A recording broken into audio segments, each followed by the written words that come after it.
ইরানে যুক্তরাষ্ট্র ও ইসরায়েলের হামলার জবাব দেওয়ার ঘোষণা লেবাননের হিজবুল্লাহর। যুদ্ধে যুক্ত হল যুক্তরাজ্য, যুক্তরাষ্ট্রকে ঘাঁটি ব্যবহারে দিল অনুমতি। শক্তিশালী ক্ষেপণাস্ত্র এখনও ব্যবহার হয়নি, ইসরায়েল যুক্তরাষ্ট্রকে হুঁশিয়ারি ইরানের। জানাবো ওয়াশিংটন পোস্টের প্রতিবেদন, ইরান হামলায় ট্রাম্পকে গোপনে উস্কানি দিয়েছেন সৌদি যুবরাজ ও নেতানিয়াহু। এবং সর্বশেষ জানাবো, খামেনির মৃত্যু, ইরানের শাসন ব্যবস্থা কি ভেঙে পড়বে? এতক্ষণ শুনলেন সংবাদ শিরোনাম, এবারে বিস্তারিত। ইরানে যুক্তরাষ্ট্র ও ইসরায়েলের হামলার জবাব দেওয়ার ঘোষণা লেবাননের হিজবুল্লাহর। ইরানের ওপর যুক্তরাষ্ট্র ও ইসরায়েলের হামলার জবাব দেওয়ার কথা জানিয়েছে ইরান সমর্থিত লেবাননের হিজবুল্লাহ। এক বিবৃতিতে লেবানন হিজবুল্লাহর মহাসচিব নাইম কাসেম বলেছেন, এই গোষ্ঠী সম্মান ও প্রতিরোধের ক্ষেত্র ত্যাগ করবে না।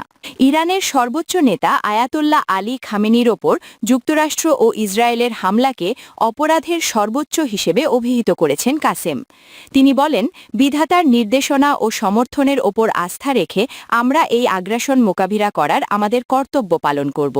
হেজবুল্লাহ একটি রাজনৈতিকভাবে প্রভাবশালী শিয়া মুসলিম সংগঠন, যেটি লেবাননের সবচেয়ে শক্তিশালী সশস্ত্র বাহিনীকে নিয়ন্ত্রণ করে। এটিকে ১৯৮০-র দশকের শুরুতে ইসরায়েলের বিরোধিতা করার জন্য অঞ্চলের সবচেয়ে প্রভাবশালী শিয়া শক্তি ইরান প্রতিষ্ঠিত করেছিল। তখন দেশের গৃহযুদ্ধের সময় ইসরায়েলি বাহিনী দক্ষিণ লেবানন দখল করেছিল।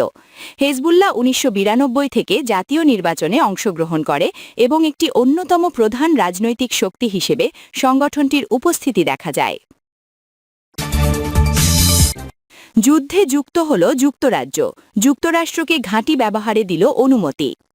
যুক্তরাষ্ট্র ইসরায়েলের সঙ্গে ইরানের বিরুদ্ধে যুদ্ধে পরোক্ষভাবে যুক্ত হয়েছে যুক্তরাজ্য। দেশটির প্রধানমন্ত্রী কেয়ার স্টারমার বলেছেন, তারা ইরানের মিসাইল ব্যবস্থায় হামলা চালাতে তাদের ঘাঁটি ব্যবহারে যুক্তরাষ্ট্রকে অনুমতি দিয়েছেন। সোমবার এ ব্যাপারে একটি ভিডিও বার্তা দিয়েছেন ব্রিটিশ প্রধানমন্ত্রী। তিনি অবশ্য জানিয়েছেন, যুদ্ধে প্রত্যক্ষ অর্থাৎ সরাসরি যুক্ত হবেন না তারা।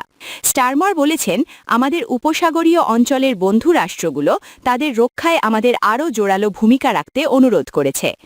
আমাদের ব্রিটিশ যুদ্ধবিমানগুলো বর্তমানে আকাশপথে যৌথ প্রতিরক্ষা অভিযানে অংশ নিচ্ছে এবং তারা ইতিমধ্যেই ইরানের ছোড়া বেশ কিছু হামলা সফলভাবে রুখে দিয়েছে। তবে এই হুমকি পুরোপুরি বন্ধ করার একমাত্র পথ হল মিসাইলগুলোকে তাদের উৎসস্থলেই ধ্বংস করে দেওয়া, অর্থাৎ ইরানের যে গুদামে এগুলো রাখা আছে বা যে লঞ্চার দিয়ে এগুলো ছোড়া হয় সেগুলো গুড়িয়ে দেওয়া। যুক্তরাষ্ট্র নির্দিষ্ট এবং সীমিত প্রতিরক্ষা স্বার্থে ব্রিটিশ ঘাঁটিগুলো ব্যবহারের অনুমতি চেয়েছে। আমরা তাদের এই অনুরোধ গ্রহণ করার সিদ্ধান্ত নিয়েছি। আমাদের উদ্দেশ্য হল ইরানকে থামানো, যেন তারা পুরো অঞ্চলে মিসাইল ছুড়ে নিরীহ মানুষ মৃত্যুবরণ না করে, ব্রিটিশ নাগরিকদের জীবন ঝুঁকিতে না ফেলে এবং এমন সব দেশে হামলা না করে যারা এই সংঘাতের সাথে জড়িতই নয়। শক্তিশালী ক্ষেপণাস্ত্র এখনও ব্যবহার হয়নি, ইসরায়েল যুক্তরাষ্ট্রকে হুঁশিয়ারি ইরানের। ইসরায়েল ও যুক্তরাষ্ট্রকে কঠোর হুঁশিয়ারি দিয়ে ইরান বলেছে, তারা এখনও আরও উন্নত ক্ষেপণাস্ত্র সহ তাদের সবচেয়ে শক্তিশালী সামরিক সক্ষমতার ব্যবহার করেনি। আগামী দিনগুলোতে যুক্তরাষ্ট্র ও ইসরায়েলকে কঠোর মূল্য দিতে হবে। রবিবার ইরানের কর্মকর্তাদের বরাতে আল জাজিরা এ খবর দিয়েছে। ইরানি সেনাবাহিনী ঘোষণা করেছে, রবিবার দেশ জুড়ে 10টি আধুনিক ড্রোন ভূপাতিত করা হয়েছে। এতে এ পর্যন্ত ভূপাতিত ড্রোনের তোল সংখ্যা বেড়ে দাঁড়িয়েছে 22টিতে। ইরানি কর্তৃপক্ষ স্পষ্ট করে বলছে, এটি সর্বাত্মক প্রতিরোধের মুহূর্ত। তারা বলছে, সর্বোচ্চ শক্তি দিয়ে পাল্টা আঘাত হানার ইচ্ছা তাদের রয়েছে। একই সঙ্গে তারা দাবি করছে, এখনও তাদের সবচেয়ে শক্তিশালী সামরিক সক্ষমতা, যার মধ্যে কিছু উন্নত ক্ষেপণাস্ত্র ব্যবস্থা রয়েছে, ব্যবহার করা হয়নি। কর্মকর্তারা সতর্ক করেছেন, আগামী দিনগুলোতে যুক্তরাষ্ট্র ও ইসরায়েলকে কঠোর মূল্য দিতে হবে। তারা আরও বলছেন, এই সংঘাত আগের কোনো সংঘর্ষের মতো নয়। ইরানি নেতারা এটিকে অস্তিত্বের লড়াই হিসেবে আখ্যা দিচ্ছেন, যেখানে তাদের ভাষ্য অনুযায়ী ইরান নিজেদের আত্মরক্ষার সক্ষমতা প্রদর্শন এবং তাদের কথিত মর্যাদা ও স্বাধীনতা রক্ষা না করা পর্যন্ত কোনো পিছুহটা, আপোষ বা আত্মসমর্পণ থাকবে না। শনিবার সকালে ইরানের রাজধানী তেহরান সহ বিভিন্ন এলাকায় হামলা চালায় ইসরায়েলি মার্কিন বাহিনী। এতে ইরানের সর্বোচ্চ নেতা আয়াতুল্লাহ আলী খামেনি, প্রতিরক্ষা মন্ত্রী, সেনাপ্রধান সহ অন্তত ৩০ জন শীর্ষ নেতা নিহত হয়েছেন। ইসরায়েলি মার্কিন আগ্রাসনের জবাবে ইরানও পদক্ষেপ নিয়েছে। তারা তেল আবিবের পাশাপাশি মধ্যপ্রাচ্যে মার্কিন সামরিক ঘাঁটিগুলো লক্ষ্য করে মিসাইল ও ড্রোন হামলা চালাচ্ছে। আল জাজিরা বলছে, ইসরায়েল ও যুক্তরাষ্ট্রের যৌথ হামলায় এখন পর্যন্ত ইরানে ২০১ জন নিহত হয়েছেন, আহত হয়েছেন ৭ শতাধিক। ইরানের প্রতিশোধমূলক হামলায় ইসরায়েলের ৯ জন নিহত হওয়ার পাশাপাশি ১২১ জন আহত হয়েছেন। আর মধ্যপ্রাচ্যের দেশগুলোতে মার্কিন সামরিক ঘাঁটিতে ইরানের পাল্টা আঘাতে আরব আমিরাতে ৩ জন, কুয়েতে ১ জন এবং ইরাকে ২ জন নিহত হয়েছেন। আমিরাতে নিহতদের মধ্যে একজন বাংলাদেশীও রয়েছেন। ওয়াশিংটন পোস্টের প্রতিবেদন, ইরান হামলায় ট্রাম্পকে গোপনে উস্কানি দিয়েছেন সৌদি যুবরাজ ও নেতানিয়াহু। মধ্যপ্রাচ্যের ভূ রাজনীতিতে এক নজিরবিহীন ও বিধ্বংসী মোড় নিয়ে শনিবার ইরানে ব্যাপক বিমান হামলা চালিয়েছে যুক্তরাষ্ট্র। এই হামলায় ইরানের প্রায় ৪ দশকের সর্বোচ্চ নেতা আয়াতুল্লাহ আলী খামেনি এবং কয়েকজন ঊর্ধ্বতন কর্মকর্তা নিহত হয়েছেন। তবে এই আকস্মিক ও বিশাল সামরিক অভিযানের নেপথ্যে ইসরায়েল ও সৌদি আরবের কয়েক সপ্তাহের নিবিড় ও গোপন লবিং কাজ করেছে বলে মার্কিন প্রশাসনের অভ্যন্তরীণ সূত্রের বরাত দিয়ে দাবি করেছে ওয়াশিংটন পোস্ট। সূত্রের বরাত দিয়ে ওয়াশিংটন পোস্টের প্রতিবেদনে বলা হয়েছে, সৌদি যুবরাজ মোহাম্মদ বিন সালমান ১ মাস ধরে প্রেসিডেন্ট ডোনাল্ড ট্রাম্পকে একাধিক ব্যক্তিগতভাবে ফোন কল করে ইরানে হামলার জন্য প্ররোচিত করেছেন।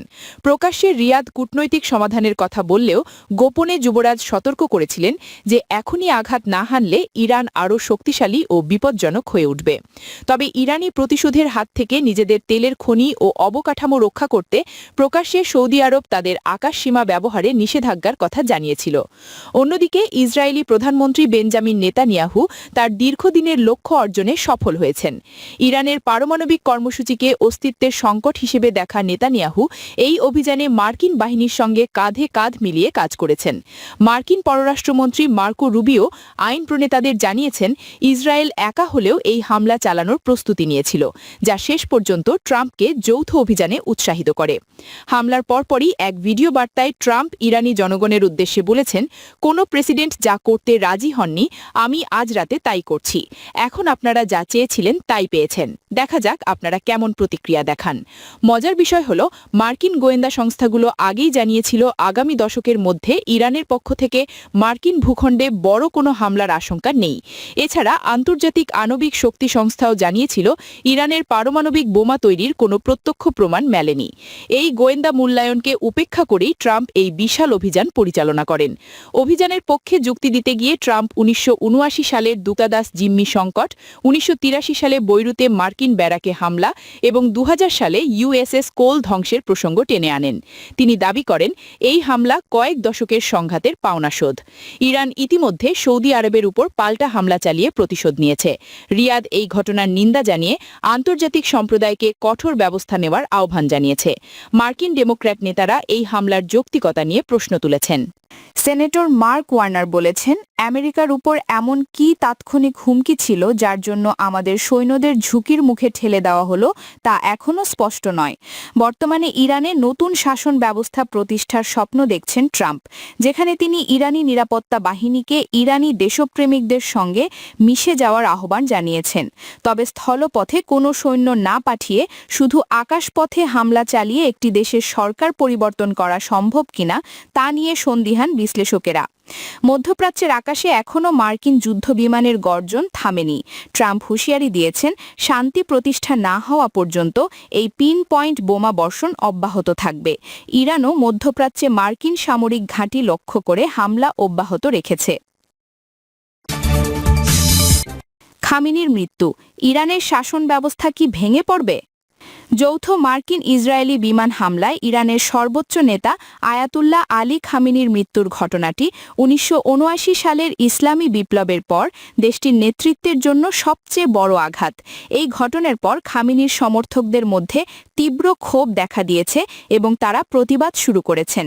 ১৯৮৯ সালে ইসলামী বিপ্লবের স্থপতি আয়াতুল্লাহ রুহুল্লাহ খোমেনির মৃত্যুর পর খামেনি ইরানের দায়িত্ব গ্রহণ করেছিলেন। ৩ দশকেরও বেশি সময় ধরে তিনি দেশটির আমূল পরিবর্তন ও নীতি নির্ধারণে নেতৃত্ব দিয়েছেন। রবিবার ইরানের বর্তমান প্রেসিডেন্ট মাসুদ পেজেশকিয়ান সাফ জানিয়ে দিয়েছেন যে খামেনি এবং অন্যান্য শীর্ষ কর্মকর্তাদের হত্যার প্রতিশোধ নেওয়া এখন ইরানের পবিত্র দায়িত্ব এবং ঐতিহ্যগত অধিকার।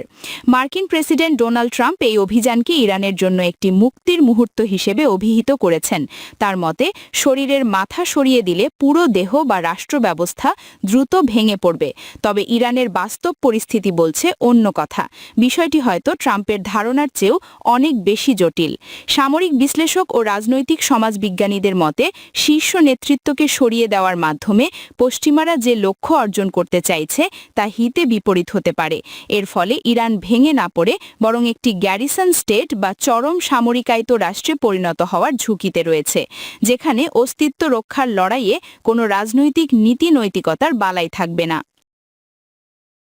প্রিয় দর্শক, এই ছিল এখনকার সর্বশেষ সংবাদ আপডেট।